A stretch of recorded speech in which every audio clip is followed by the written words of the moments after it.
जय हिंद स्टूडेंट्स। आज के वीडियो में क्विक रिवीजन में हम लोग ज्वालामुखी यानी वोल्केनो के बारे में बात करेंगे। तो परिभाषा देख लेते हैं। ज्वालामुखी क्या होता है? धरातल पर स्थित एक प्राकृतिक छिद्र होता है ना, जिसके अंदर से लावा, राख, जलवाष्प और अन्य गैसें बाहर निकलती हैं। ज्वालामुखी विस्फोट से जो निकलने वाली गैसें हैं उसमें जलवाष्प यानी H2O की सबसे ज़्यादा मात्रा पाई जाती है। प्रश्न कई बार आया हुआ है। ज्वालामुखी उद्गार के समय भूगर्भ में स्थित जो तरल पदार्थ होता है उसको हम लोग क्या कहते हैं? मैग्मा कहते हैं। जब मैग्मा धरातल पर आ जाता है तो उसे लावा कहा जाता है। क्या कहा जाता है? लावा कहा जाता है। ज्वालामुखी के उद्गार के समय जो छेद होते हैं और दरार होते हैं उनसे कभी कभी जलवाष्प बहुत ऊंचाई तक निकलती है, राइट। इसीलिए इन्हें गीज़र कहा जाता है। संयुक्त राज्य अमेरिका में यूएसए में येलोस्टोन पार्क में स्थित ओल्ड फेथफुल एक प्रमुख गीज़र है।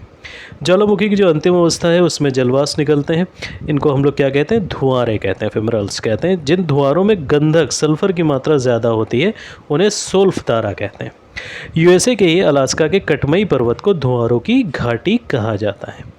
अर्जेंटीना और चिली की सीमा पर स्थित जो एंडीज पर्वतमाला है उस पर ओजस डेल सलाडो ये क्या है? विश्व का सबसे अधिक ऊंचाई पर स्थित सक्रिय ज्वालामुखी है। 6893 मीटर इसकी ऊंचाई है। एंडीज पर्वतमाला पर ही स्थित एकांकागुआ ये ज्वालामुखी विश्व का सबसे ऊंचाई पर स्थित मृत ज्वालामुखी है। तो ऊपर वाला कौन सा था? सक्रिय। ये वाला मृत ज्वालामुखी पर्वत है। ऊंचाई है 6962 मीटर्स। लावा आदि के बाहर निकलने के आधार पर ज्वालामुखी को हम 3 भागों में बांटेंगे।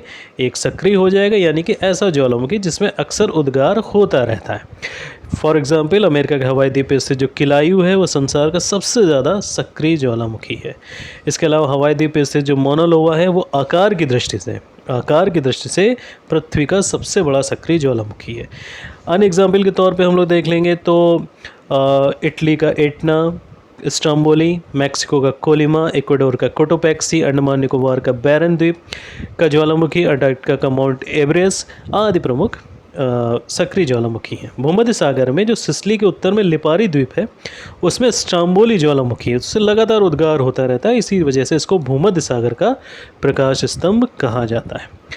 दूसरा पार्ट आता है सुप्त ज्वालामुखी का। ये ऐसे ज्वालामुखी होते हैं जिनमें पिछले कुछ समय से उद्गार नहीं हुआ है लेकिन भविष्य में उद्गार की संभावना होती है। इटली का विसुवियस हो गया, यूएसए का माउंट सेंट हेलेंस हो गया, ये सब कुछ प्रमुख प्रसुप्त ज्वालामुखी हैं। इटली का जो विसुवियस है ज्वालामुखी वो कई वर्षों तक सोया रहा लेकिन 1931 में अचानक फूट पड़ा, है ना। फिर आते हैं एक्सटिंक्ट यानी कि मृत ज्वालामुखी। ऐसे ज्वालामुखी जिनमें पहले कभी उद्गार हुआ होगा, है ना, लेकिन आगे अब संभावना नहीं है, आगे उद्गार नहीं होंगे। पाकिस्तान का कोह सुल्तान, ईरान का दामगद, म्यांमार का पोपा, अफ्रीका का कुलाल और किलिमंजारो, इक्वाडोर का चिम्बराजो, ये सब प्रमुख हैं।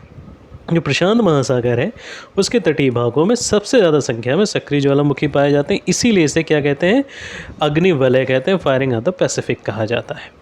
अमेरिका और एशिया महाद्वीप के तटों पर सबसे अधिक सक्रिय ज्वालामुखी पाए जाते हैं। सबसे अधिक सक्रिय ज्वालामुखी कहाँ पाए जाते हैं? इन जगहों पर, ठीक है, अमेरिका और एशिया महाद्वीप के तटों पर। आज के वीडियो में बस इतना ही। धन्यवाद।